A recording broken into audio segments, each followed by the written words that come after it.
resources and the facility and the technology are sometimes the hindrances of that. Sometimes people feel like they need to go to a class and become experts in marketing or experts in social media. If you're an artist, do your art, and then we can bring the resources around them.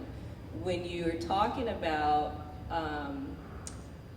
you want to make sure that the organizations that are selected have the infrastructure to go through the transformation. As somebody that's been working with 5 organizations in the Seattle area, organizational transformation will take 3 to 5 years. So your funding, I don't know what the funding window is, if it's only 2 years, the expectation that just because they have staff, it really is not, please consider that is not the it. What would be helpful, my input, is to bring because if they don't have the infrastructure, any dollars will come in and leak out. The infrastructure has to be customized to the organization. Of the organizations in here, I can tell you that depending on the leadership, the visionary, the program model, all of those are unique. There are, and I'll give you the mic back here 2 seconds. There are baseline business essentials that are helpful for any business to function. And then there are the artists that need to be able to do the thing that they do well with any organizational leader. I implore you to consider bringing the technical and administrative and operational supports to them in a capacity that allows them to actually transform what they're doing. And I implore you to consider what Tacoma Arts Live has done and already demonstrated and proved, and it continues to prove, by bringing and partnering with organizations, small businesses, a variety of different models into a space that is high quality. It is a beautiful space. It is it's outfitted with technology, and it is a place where you can be creative. And because of that, it's allowing the organizations and the businesses to kind of level, to just all kind of rise and do this leveling, which we hear that all water rise and all boats rise, that, they're actually doing it. So thank you for being here and presenting. Thank you. I have a clarification question. What is the organization you're talking about at the end? Tacoma Arts Live, Accelerate Creative Enterprise. Okay, I'm sorry. I thought you were talking about a Seattle organization because I thought you were linking it back to eligibility for this program, but thank you for clarifying. Initially, I was talking about the work that I do and I know others do with organizations in Seattle. And then I was talking about the model that Tacoma Arts Live has and somehow incorporating those. But to say, or I understand the eligibility, but if a 2-year length of time and the idea that the existing staff would be able to take that on and that money will be the solution is not the experience of working with actual nonprofit and for-profit small businesses and business owners and artists. Thank you for your input. So I'm just taking away that the eligibility around staff is one of the biggest issues, or is it the full list of eligibilities? That's the question. It's about the staff. Yeah. The whole list. Got it. Thank you.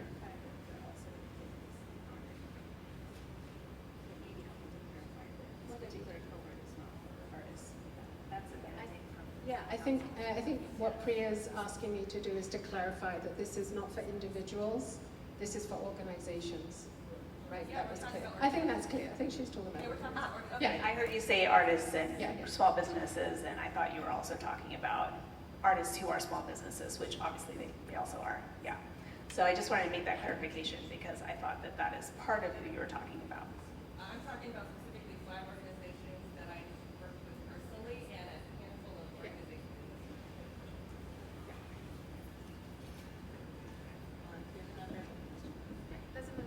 So My organization is definitely a cultural hub.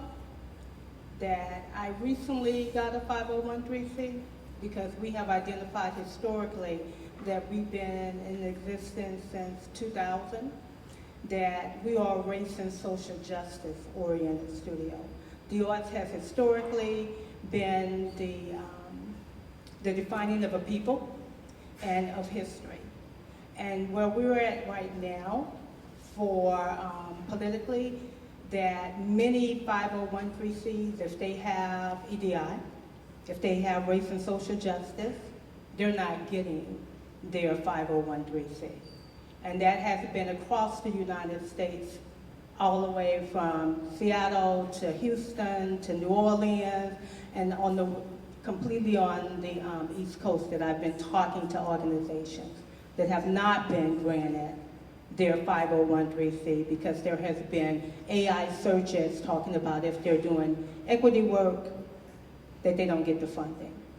That Seattle has been a very much hub where we use the arts for change on a huge, not just about documenting what is happening in this time.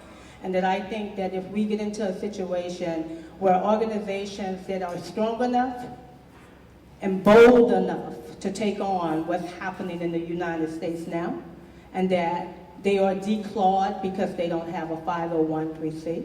The majority in Washington State say that you can be fiscally sponsored by a 501(c).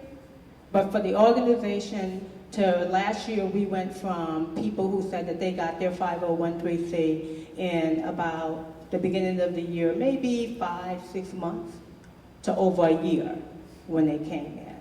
So I think if you're really talking about supporting the arts for change and for betterment of life, that we need to take away, and I'm sorry people, I'm just gonna say it, anything that the orange orangutan can do to hold us hostage.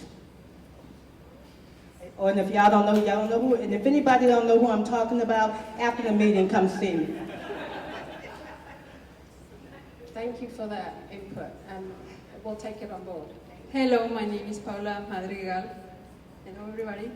I'm Orquesta Northwest Artistic Director, and my suggestion is that you can give us option. If you see this room, where all are different, no? Latino, black, brown, happy, sad, no? Maybe you need something that gives you guarantee that they are gonna finish the project. Maybe they are, I don't know, for example, Bailadores de Bronce, they have 50 years performing. I think that is enough proof that they can finish a program. We have been serving 12 years teaching. I think it's a proof. Maybe you can give us options, no? Maybe we don't have a full staff, but you can give like this or this, and then we can fulfill your necessities. Thank you. Thank you. And I want to emphasize, if you have any questions like that, please reach out to us, because we can work out with you, how you're understanding the criteria and what we're putting up there may be two different things. So we can work with you in terms of helping you apply or understanding your eligibility. Hi. Oh, wow.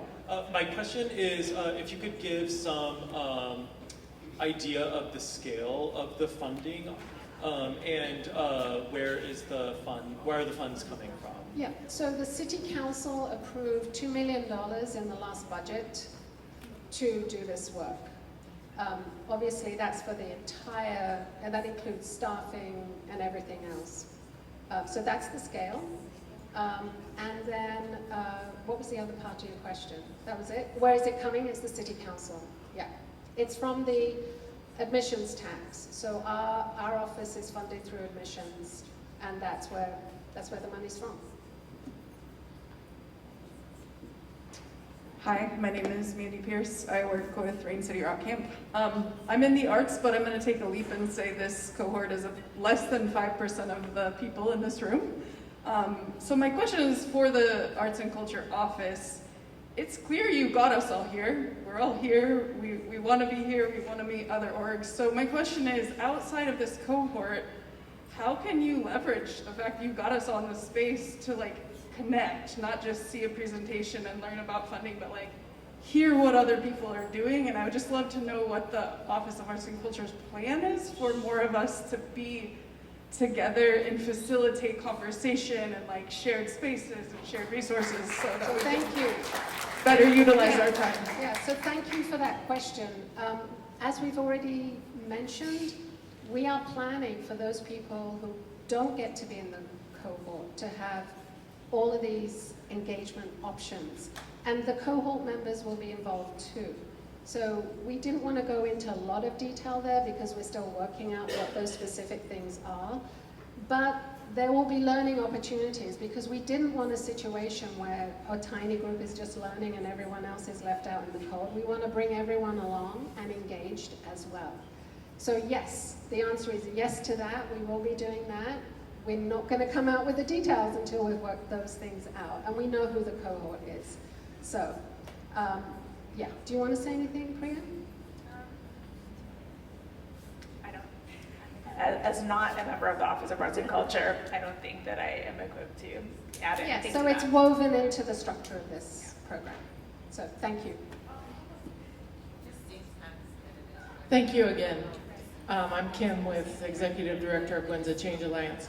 So I would like to advocate as a third or fourth or fifth vote here in terms of what the woman from Shunpike said about fiscal sponsored organizations that have not made the step of the 501c3 application that blocks out a lot of funding.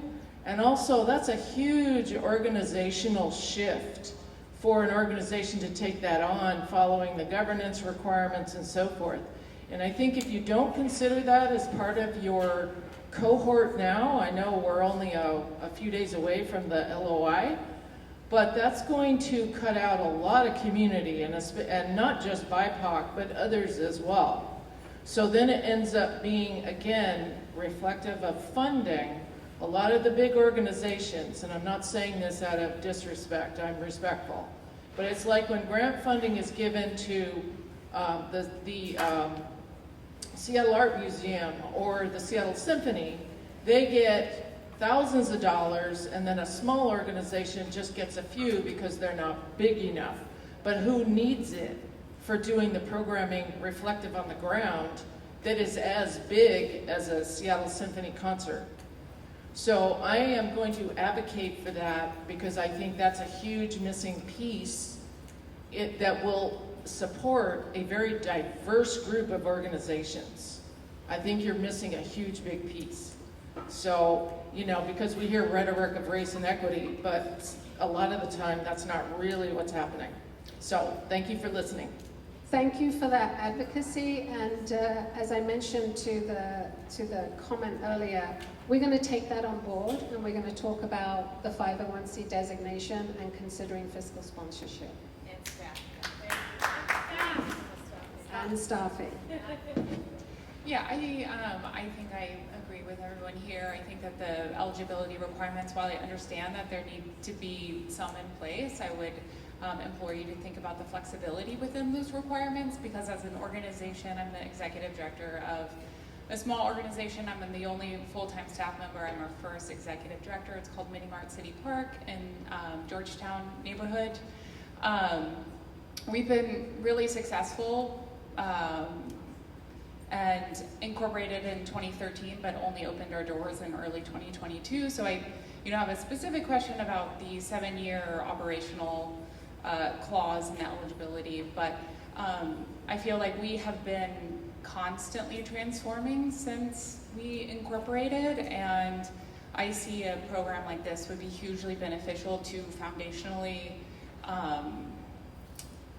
structuring our organization for a sustainable future. And I imagine a lot of other people are in a similar boat as far as where they are and what this program could provide for them as a learning opportunity and a growing opportunity. And I recognize it's a pilot program, but just want to put my 2 cents in there as well. Also, maybe you could speak a little bit to what the format of the program looks like as far as what you're asking people to participate in, like numbers of hours a month, or like, and those details might not be worked out, but like a broad stroke I think would be helpful in knowing that, as organizations might consider whether or not they can, if accepted to the program, can participate in the program. Yeah, just quickly, thank you for that. The 7 years might seem a little random, but really what we're trying to capture there is pandemic-related challenges, as that language is what's legislated for this funding. So having existed pre-pandemic, having gotten through the pandemic, and onward, that's what that 7-year window is.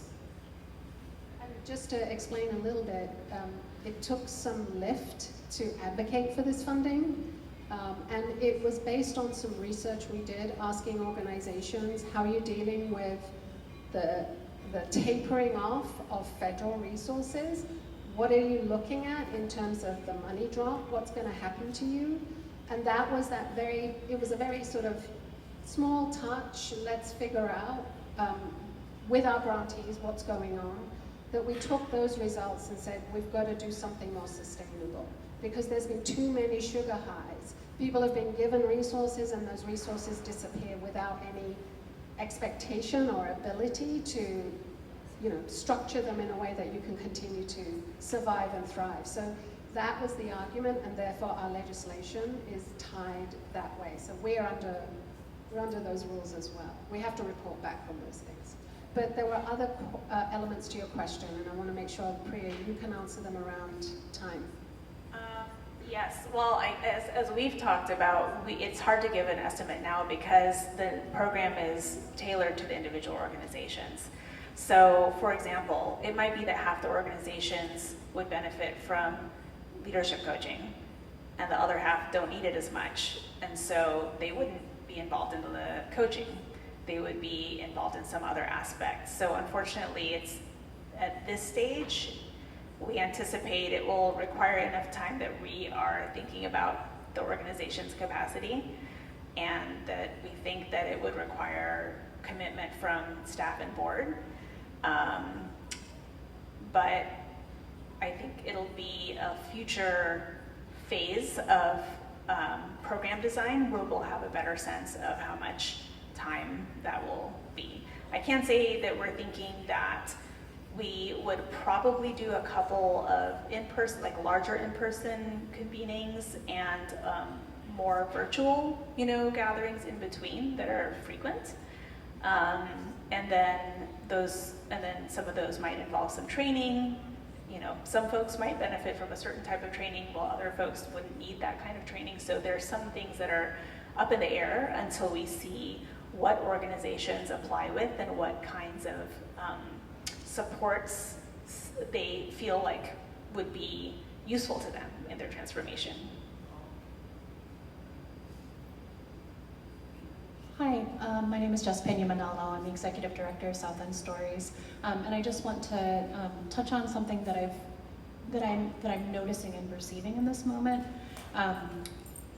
I'm very fortunate in the organization that I am in, looking at the eligibility, that I think we are a BIPOC-led organization. Many of the eligibility requirements we do meet.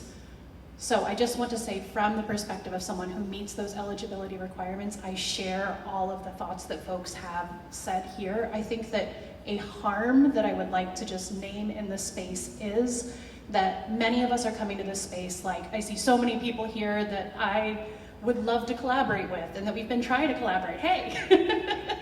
And that we've been trying to do all of these things. Everything that was shared about the current state of arts nonprofits in the city, and the need to collaborate, the need to hey Joe, I see you in the room, CPR training still, right? Like, for all of these small things where it's like, how do we make these things work because we're small arts education nonprofits?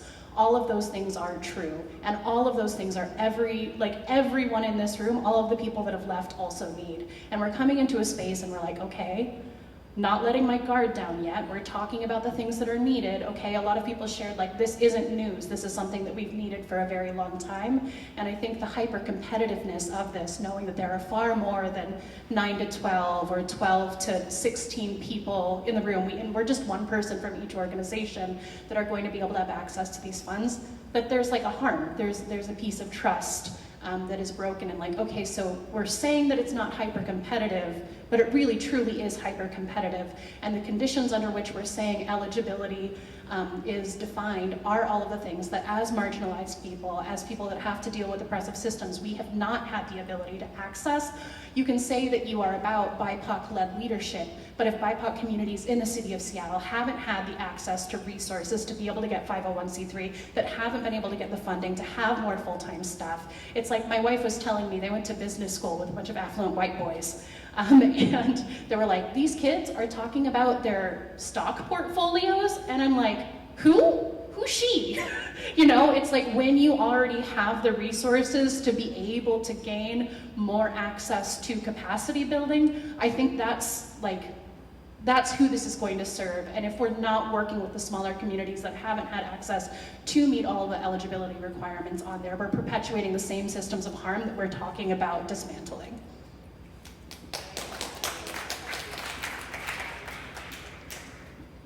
My question, and thank you for convening. Can we pause 1 second? We're just trying to, Yeah. you have Oh, sorry, I wasn't clear what the question was exactly. Well, I think we would, if you give us a moment, we want to intentionally answer your question without pat responses. So. Thank you. Oh, yeah.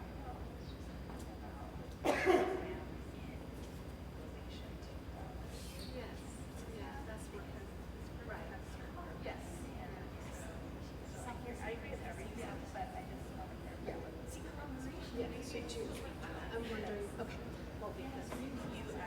Yes, yes, right. So one thing, there are so many layers to what you're saying, and I'm sure I'm not going to answer all of them, but let me just say, this is one program among a suite of programs, and we are also, we have care funding, centering, right, which is a non-competitive grant that allows everyone to come in. And so we're looking at this from the suite of what we do, noticing and recognizing we need to pay attention to sustainability because the peanut butter is getting thinner and thinner, and we're unable to advocate to get resources to put more peanut butter in that bucket. So we're trying to be strategic and say, how can we also offer this type of support so that folks who are getting Gen Op can also get business support. This isn't your regular business support. This is a different approach because we looked at the universe of business support in the city and said, hey, Four Culture's offering this, Arts Fund is offering this. We are trying to fill the gap. So it's not going to be everything. And that's what we wanted to recognize. We also debated not inviting everyone to the table, actually, and saying, we don't want to waste everyone's time. We know that this is a pilot. We know we can only offer this to a small group right now with the intention, because again, in my previous life, this went on for 10 years, where we had a bucket of money for folks who were different sizes, and you could come in at your right scale and when you were ready. And that's how this should be. But we're in an imperfect world, and we're trying to set the conditions for this larger conversation. And when we were challenged and folks said, no, you need to have a transparent discussion, we said, okay, let's make it transparent. Let's open the doors. Let's share what we're learning. Let's do that. But of course, the risks are that we're having this back and forth now. But I just want to be real and honest with you. I hear what you're saying. I absolutely understand that. I had a conversation with somebody earlier who said, I'm a volunteer, I don't even get paid. And so just know that we do have programs and funding for those scenarios. And if you're not seeing that, please come to us and connect with us. We want to make sure that you're aware of all the Gen Op and various things we offer. But just, this is the explanation. I don't think it satisfies what you're saying, but I want to honor what you've named and say, I hear you. I hear you, I know it's difficult. We've had to make some decisions, and I've heard some things that we didn't think through properly that we are going to talk about specifically around the fiscal sponsorship question. But we have to, at this point, the challenge we're under is to prove. Because we had the option to just go ahead and fund, just send the funding out, and which we could have done. But we chose to try to change the ecosystem as opposed to giving you all a sugar high. I appreciate what you're saying, though. No, it's a really beautiful, project, and I also understand that there is so much that you are inheriting, and you get to be the people who are standing in front of us, given all of the constraints that you have around the money that's been given by City Council. So thank you for convening us. No, I just appreciate everything you said. I hear you, and I feel your frustration, but there are conditions and constraints under which we're working. Right. And I just want to be real about that. So, yeah. Yeah, thanks for efforts to try to bring a learning cohort to arts and culture in the city. 2 questions. The first is there any kind of readiness assessment tools or anything on the website that go with the letter of interest, or is it just kind of those questions guide people in thinking about whether or not their organization's ready? The second question is just about the list of questions. It looked like they were more geared towards organizations in the learning, transformation-oriented side of things. I wasn't sure if some of those questions, would they also apply to the mentorship? I know you said there's one extra question at the end. Some of them are asking about future transformation. So would you could you just speak a little bit to that process for mentorship versus transformation-oriented? Yes, sure, thank you. So the first part of your question was about a readiness assessment. We tried to design the questions and the eligibility criteria so that they're sort of a self-readiness assessment. It is also was part of the purpose of today's discussion, which was to bring to the fore and put on all of our radars some of the things that are potential factors and ingredients for organizational transformation. And so between the topics that have come up today in discussion and also the letter of intent questions and the eligibility criteria, those are taken together like a self-readiness assessment. And then the second part of your question was around the mentor organization kind of role within the cohort. And so with that, we anticipate that we'd like to hear from folks the same answer, the same kinds of things that are like the existing letter of intent questions that were on the slide. But that we would add something that is going to ask folks to talk about what is the transformation journey that they have already been on in the recent, let's say, last 5 to 7 years. So in the recent past, just to describe what that has been, and also what is the sort of opportunity and potential ongoing transformation or next transformation that they're seeking to do, that is like why it would make sense for them to be part of this group as a peer mentor, if that makes sense. So mostly the same questions as everybody else, but kind of something where someone could be like, I'm interested in being a mentor, click, and this is why. It takes them to the additional piece of, and this is why, if that makes sense. Yeah. Oh, greetings and good day, everyone. I'm Tana Yasu, Executive Director of Joe Brazil Legacy. We're supporting the arts. So I'm glad to hear you're rethinking the fiscal sponsor part, because I am fiscally sponsored, or my group is fiscally sponsored through Shun Pike. So I would love to be able to apply for this.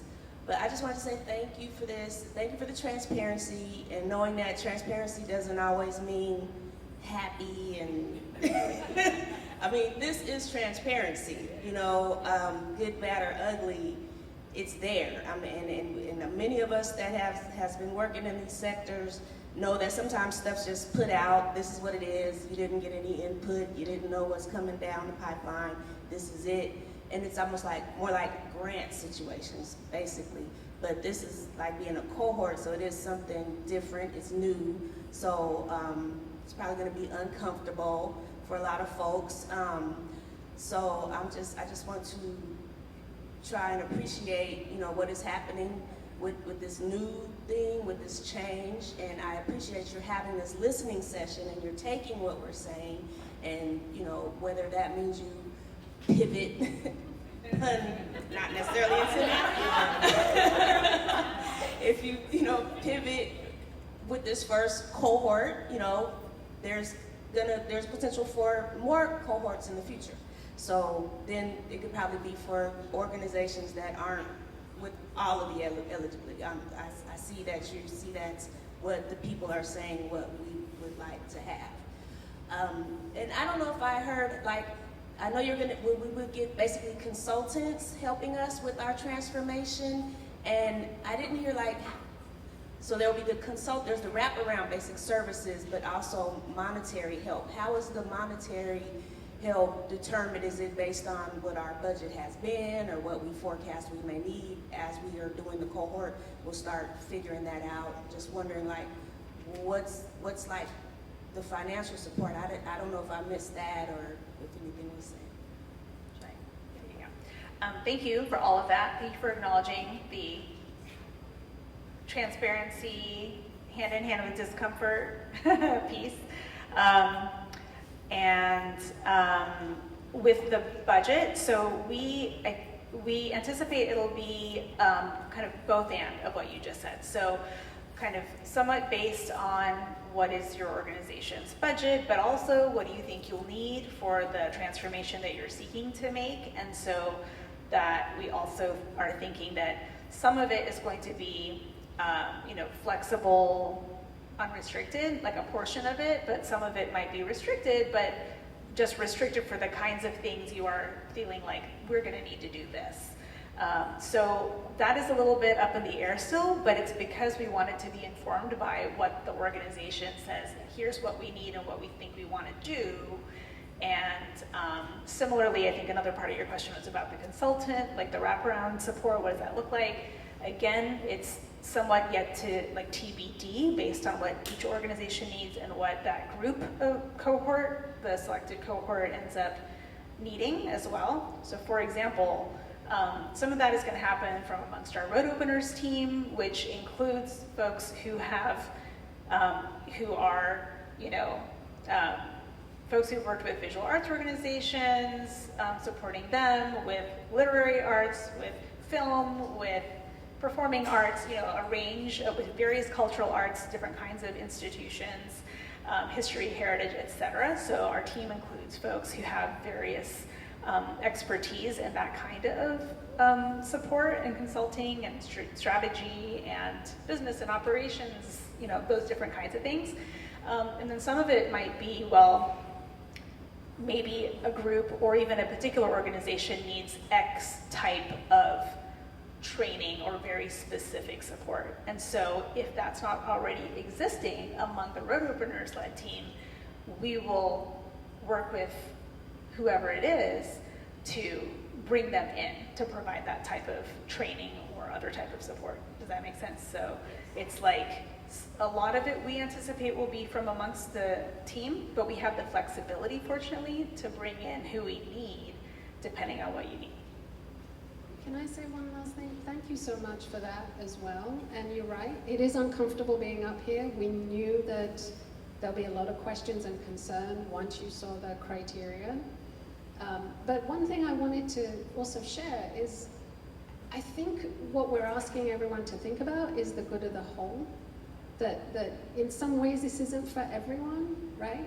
And that at some point, we're trying to make a system change so that we can continue to have this as part of our everyday. It shouldn't be unusual. It shouldn't be extremely competitive. It should be, I'm ready, now's my time. Now's my time to come in and get the resources I need to shape what I want to do. That's the goal. How we're going to get there is right now really challenging because we're in a constrained resource environment, both at the political level and at the national level. So we've got to work this out and we've got to find partners because one thing I said to council, this isn't going to work if it's just the city. it's just not going to work, because we not only do we need more resources, but we need flexibility.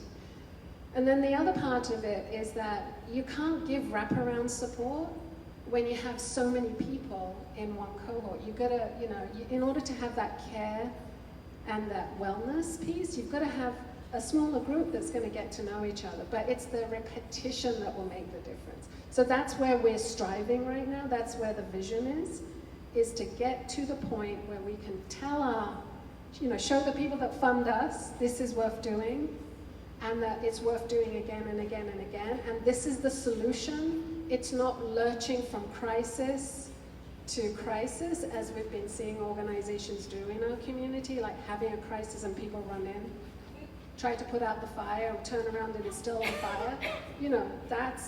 This is the ideology behind this. And we have seen it work in other communities.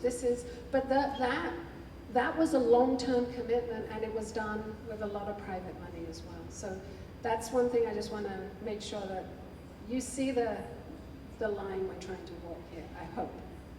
So. Hi, good afternoon, and thank you for the invitation to be here this afternoon. My name is Margot Jones. I'm the creative producer of Emoji Fest with Emoji Peace Center here in Seattle. So I think about the transformation. There's a lot of organizations in our community that they're still transforming. So the list of criteria that you guys have, I feel like those might be some support services that we might need to think of to use some of that $2 million. Some of these organizations, they may need help with, getting their 501c3. There might be some organizations that need help that are embedded in the criteria that you have. So to maybe think about that as a part of the transformative process, or even just thinking of this as another part of using those funds. So you have this pivot program, but then think about a program that supports the organizations to get to where you want them to be. So that's what I would say. If we don't provide it, we'll provide links to organizations that do, because we've been in conversation with For Culture around their technical assistance, which looks more like that.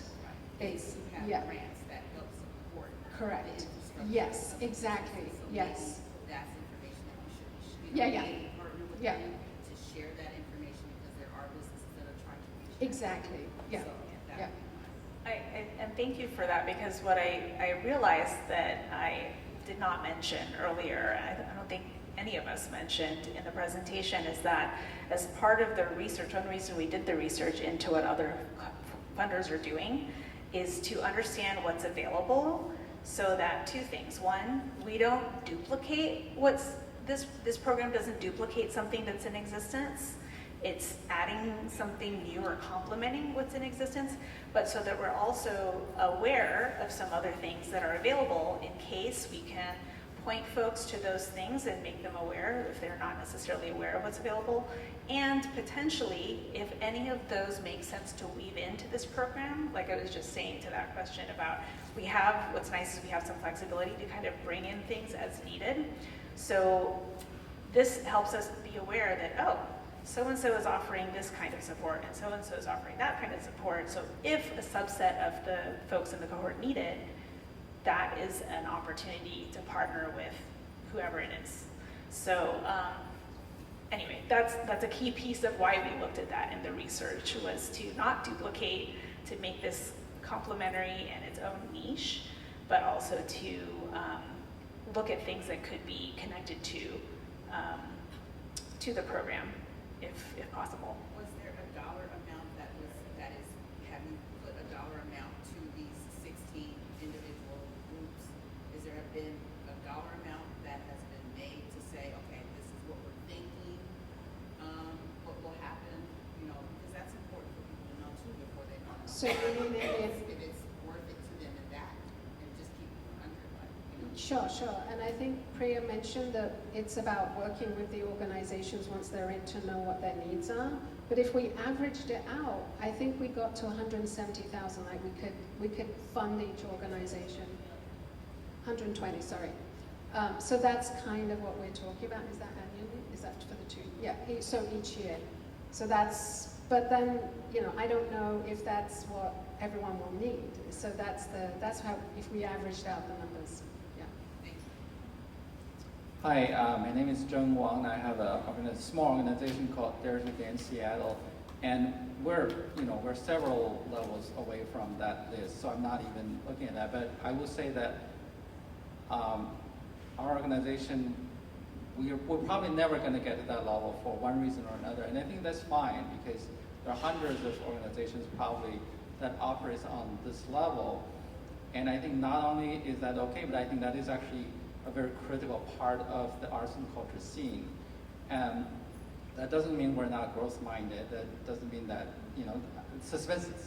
sustainability and funding and growth is actually particularly challenging at this level because we're not big enough to even hire someone to write a grant, et cetera, et cetera. So I'm personally really excited to hear this talk about sustainability and transformation, and I think I look forward to seeing what the Arts Office are able to offer. And I agree with a lot of people who said here, a lot of times the solution actually comes from us, from the community, from getting everybody in the room together. A lot of times is when those connections are made or collaboration that are happening, that's when everybody thrives. So I'm really looking forward to whatever the office can play that help facilitate that level of problem solving. Thank you. And I think, yeah, we'll be doing those convenings. Yeah. I'm asking this for someone who could not stay and is going to watch the recording. Was about organization for criteria, again, back to staffing. 100% volunteer organization. Just to consider someone who's been around for 30 years but is all volunteer, that there is, obviously you're having conversations, but so they can watch this and get an idea of what you think about that kind of, how they might fit in. Heard, and we will be having conversations. Yeah.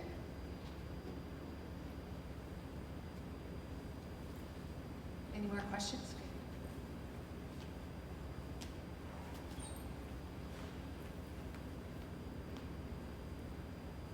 Hi there, I'm Janine Bold, and I'm the Executive Director of Business Development for Urgent Africa. We're a 501c3. We've been involved since the year 2000.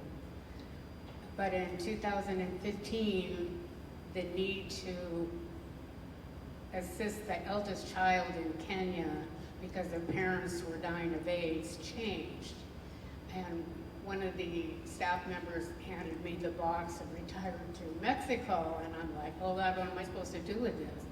So I'm just saying that from holding a show and a fundraiser at the Royal Room to now supporting over 300 orphans and putting world musicians on the stage locally so that local people get to hear about and see African dance and music and Latino and flavors that they don't normally see is very, very exciting for me. And I applaud Seattle Arts and Culture, and just because we're BIPOC and a 501c3 and I'm a good grant writer, it doesn't mean I'm awarded every year. So hear, hear, and thank you. Thank you. Any other questions?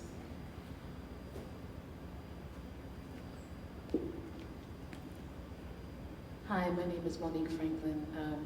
I'm an artist, I'm an arts educator, and I'm a founder of a nonprofit that's also arts. I think my question is, with the cohort that you're putting together, is there going to be any emphasis on making sure that it also represents the diversity of the communities, along with, if you find that as you go through this process, that this eliminates the diversity of our community, what will you do to remedy that before you continue? I can answer the first part of it, because the second part is a great question, and we would need to talk about that and think about and cross that, or think about it before, but if we cross that bridge, then we need to think about that. So I just came back to the considerations for cohort selection slide, because that is where we talked about taking into consideration Seattle's demographics and geographic diversity and the diversity of artistic disciplines and organization types. So those are things that we will be thinking about as we are, you can think of it as like casting the cohort, kind of like casting a play, wanting to have a mix of organizations that hopefully represents the diversity of various types. And so those are some of the dimensions of diversity that we're considering.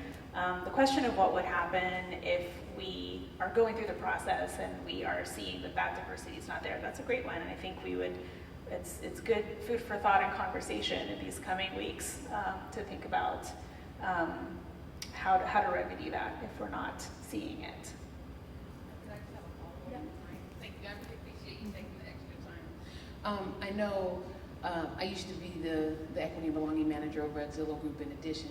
And one of the things that's really important when we talk about data is the sets that you're comparing it to. And so that I hope that maybe you're comparing, for diversity's sake, the CARES participants as your benchmark for whether or not you've achieved the diversity in this group, as opposed to all of the city of Seattle, where we know that people are of color and other folks, LGBTQ plus people, are a very small percentage. So I would hope that you would have a different level of success for diversity than just comparing it just apples to oranges in the city.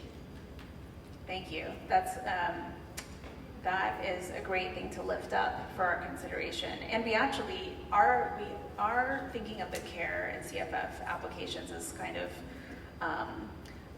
sort of the broader pool from which is hence the invitation to, come to this, and hence in the research, as you saw, that we were looking at the applications for our information as to what people were dealing with, but that's a really interesting point, and so thank you for bringing that forward. Yes. Yeah, just for those who might not be familiar, the way that we ask demographic questions on our grants helps to identify organizations on a continuum of how they identify, if they identify or can be categorized as a BIPOC organization based on their mission, the organization's mission or programmatic focus, their board and staff leadership, audience demographics. Help me out, Ellie. Mission, programming, leadership, Programming. leadership, staff, and audience. Staff. And audience. Yeah. So the audience. I got the audience. So typically, that information is looked at in aggregate, and we don't usually take that into account when evaluating an application. That's really for us to understand who we're reaching in our various grant program outreach. So I think that's a consideration we can take into this program design and how we might use those questions differently or ask those questions differently. To ensure that we have a diversity, racial and ethnic diversity in the cohort. Maybe I would suggest to do it as an applicant before you actually decide who the cohort would be, to look at your applicant pool to see if the applicant pool is already off, then maybe you can then make some decisions. That's a great point. Yeah. That might be the bridge in which to have.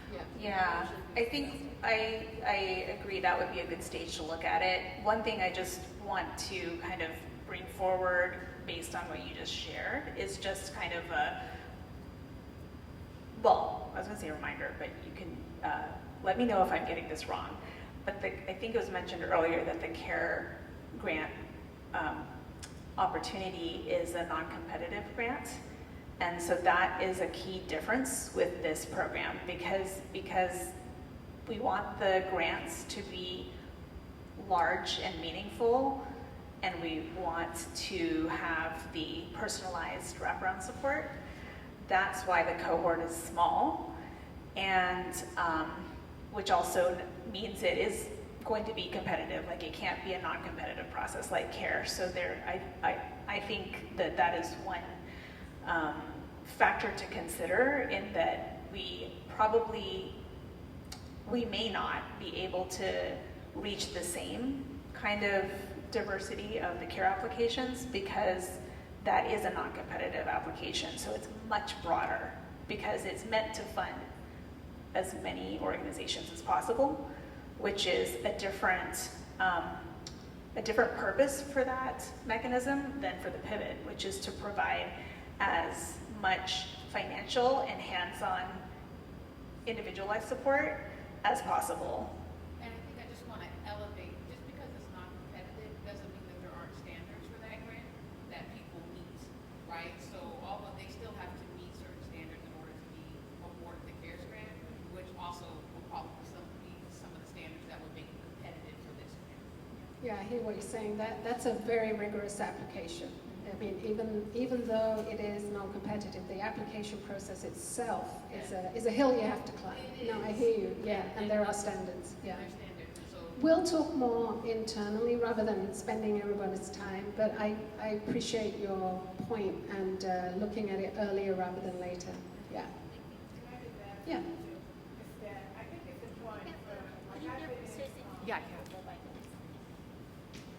I talk a lot, I'm sorry, but I've been doing this for a very long time. That I worked for Seattle Police Department for right at 32 years, and then we used the arts, my husband and I, to change the narrative. So I'm on many, many generations of young people. But what I will say to you is that this idea of the nonprofit has been coming up since 2006 when we put Northwest CAP together as a barrier for what was happening in communities of Black and brown people. And so I just think that we really need to look at that, because when you're talking about a nonprofit or having that 501(c), that originally when I started this journey, it was about having organizations that their mission was diluted because of the fact that once the 501(c) came in, that what the work that they were doing that was really great, now it's diluted.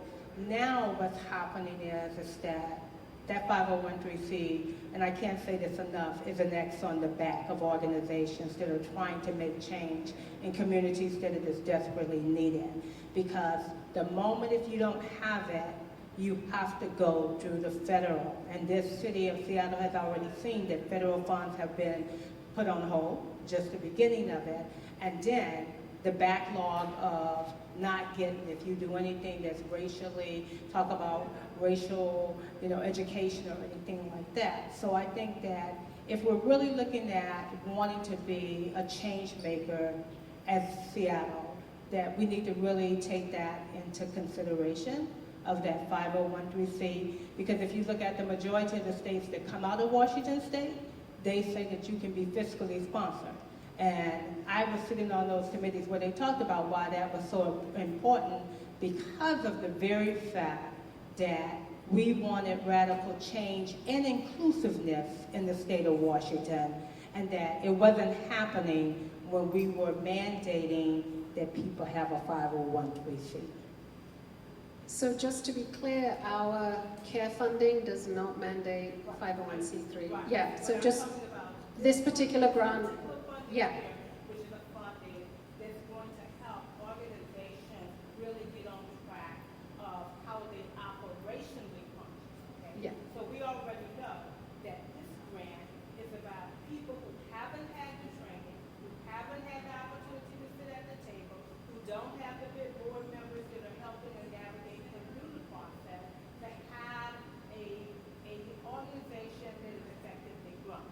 So then when you put that leash around it with the 501(c), that's definitely is a target, but even more so, it becomes a losing aspect of what their organization was so well known for.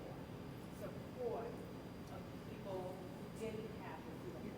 So what I wanted to say is, again, we're starting off with this pilot, with this small group, and with this designation. We will consider other forms as we've moved forward. We have been asked to also include businesses as well. And as we have constraints around our funding and around who we can serve, right now this is the group we're starting with. But I hear what you're saying, especially around equity, absolutely. I don't disagree with you there. Any other questions? Looks like, yeah, it's late. Thank you for bearing with us and for staying so long. Thank you. Thank you, everyone. Thank you, Gugun and Alex and team.